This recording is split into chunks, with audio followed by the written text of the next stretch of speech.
Welcome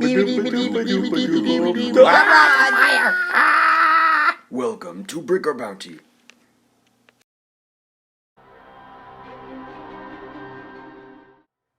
Hello fellow YouTubers, this is a new series that I've created that will explore the detail you can truly capture in the smaller Mocs. These are all Mocs built by me, but they will be, they won't be huge like previous Mocs that I have shown. So don't prepare yourself for like huge things on this specific series, but you will see multiple builds that you will want to take inspiration from. Anyway, check out these next few Mocs I'm showing. Alright guys, this is the first Moc we're taking a look at. This Moc is titled The Tears of Jakku. I think that the overall title is very appropriate for the scene that's happening. Basically, the last Imperial Admiral is now setting up this memorial for all the dead stormtroopers that have died in this. He is the last official Imperial. I mean, of course, you got the X-Empire and then later the First Order, so he's not really the last, but I guess you could say he's the last one on Jakku, and he's just crying over everything that's happened. I have set up a specific face on there you guys might recognize, might not be able to see it very well, but that is actually the Rancor Keeper's face from the original, well not original, but the Rancor, like the Rancor Cave Lego set. So that's where that comes from, and this is one of the first Mocs I've used where you can see all the arms are kind of like off and kind of in an angle. I don't think I did a very good job of that in this Moc, but I think it's definitely something I can improve on in future use. But overall, I think it's a very appropriate Moc to show. There's not huge amounts of details. It's just kind of like a funny scene I could show. I love the idea of a Battle of Jakku. That's kind of like why I'm taking inspiration from that to create this, and you guys will see a lot more Jakku Mocs from me. The next Moc you will see, I can't promise a date or time, but you will see it, and it's going to be a AT-AT walker crash. The entire walker is going to be exploded. It's just, I can just give you that much of a preview for what you're going to see. It won't be huge, but it's going to be cool. Anyway, let's take a look at the next Moc. Alright guys, the next Moc I'm showing you is titled The War Plan. This is basically just a clone Moc. This is more just, I built mostly for photography. That way, you know, I could like, get angles of this hologram table. So that's why this isn't like filled in. There's nothing here. And that's why there are colorful bricks shown at the bottom. But it's an interesting Moc. That's why I'm showing it to you guys. The minifigures are probably my favorite part. Well, except for what I'm about to show you. But we'll get to that later. Mostly just like the wall details and everything I feel like are deserved of showing. There's like all these little cargo boxes that are kind of like back here. It's small. Like there's nothing big about this. I just love the hologram table idea. And that's what kind of makes this Moc special, is that the hologram table actually lights up. I mean, what could be cooler than that? I wish I could have gotten the lights a bit better because, you know, there's like Lego lights only come with like 2, so I had to have one right here and one right here. There's no way to have the entire thing lined up with the pieces I currently had, but you know, it's worth showing. Anyway, let's take a look at the final Moc. Alright guys, the final Moc is titled The Border.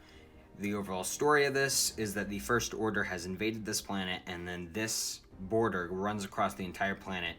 The people that the First Order have invaded have warned them about crossing this border, and the First Order does not believe them at all, so they send a small squad to go explore the border, and they basically are just you know, whacked in the face by these natives. They are just being crushed. This dude is taking out 2 natives, well, 2 First Order dudes at the same time. They're both dead. So really, it was just an interesting battle sequence that I thought I could put on. I think the tree's very interesting. It's not the best tree I've ever done. I kind of wanted to like experiment with like pieces that I normally use for trees and stuff, so that's like the point in that, but I think it came out decently. Overall, the characters of this are really interesting. The figure placement I love. I didn't use the arm bending method because I didn't think that was going to work too well with this, but overall I think it worked really well. This is a very clean Moc. They're, you know, like the rocks, they're studs, but anytime there's like no need for like rocks, I think it's pretty clean. I think it looks amazing. If you guys like this Moc series, I will be producing a lot more of these, probably more common than the one singular Mocs, but I hope you guys like them. Anyway, let's take one last look at the characters. Alright guys, this is the minifig review for this Moc. Most of the minifigures in this Moc series were both Imperial and First Order Stormtroopers, which are both very common and casual minifigures. That's why I'm not showing them. but most of the minifigures in this, well, not most, but all the interesting ones were custom. So that's why I'm showing you guys. Starting off with two of the natives. They're both okay. I don't think they're. I didn't really like the natives, like my native design. I thought I could have been a bit more creative. So that's why these two are kind of like in the lower half, but they're still both really cool. This guy, if you remove his helmet, is the ATSD Raider helmet. So that's where that comes from. And then this guy is the, this guy's head came from the Jabba's Soul Barge Lego set, so that's where that comes from as well. Next, we have the Crying Admiral. Again, I just love that, Rancor, the Rancor Keeper's face, and then adding it onto the Imperial body. That was just a hilarious move that I made. And then you will also notice that his boots are black, which it does not mean that it comes from the UCS Star Destroyer. It's just Batman legs that I added onto an Imperial body, so that's where that came from. Next on the list, we have these two, one of the natives and one of the custom clone troopers. Start off with the clone trooper, in which I think the backpack of this clone trooper is very interesting. Aside from that, there really isn't too much. I like how he does have brown arms and he's not just like the casual, like all white armor stormtrooper. But I also like the rubber band that kind of goes across his torso. And no, I mean clone trooper, not stormtrooper. Yeah. Anyway, aside from that, there's also the native, which is interesting since he has Thor's body, and then he also has this this like X-wing pilot helmet with like the light gray that originally came with I believe I think it was 2012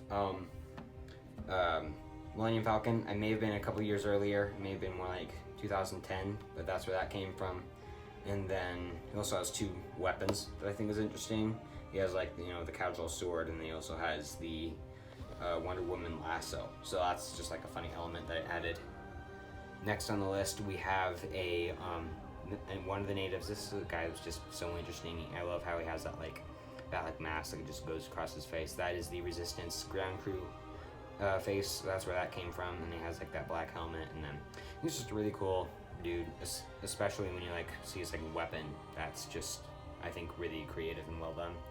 Next is Commander Neo, which Neo, I don't know how you'd say that, but that's the interesting thing about this minifigure is that it doesn't have the red arm. Instead, I replaced it with a custom-made red pauldron. So that's where that came from. And then he also has just like that normal belt piece, and then that kind of like white skirt down below. So that's where that is. Nothing too special. It doesn't like have a backpack, but still a cool minifigure. Finally, we have one of the 212th, I believe, one of the 212th clone troopers, and this dude just rocks the boat, especially when he has the custom-made pauldron again and the rubber band that goes across his torso. That just makes him amazing. And then he also has the orange belt. This dude was my favorite minifigure to make, probably yet, and I think he definitely deserves that title. He's just like amazing. Like the minifigure itself was amazing, and then just adding all this extra stuff on him just made him all the better. Anyway, that is the mock review for this series. I hope you guys liked it. Come back later for more. Anyway, have fun.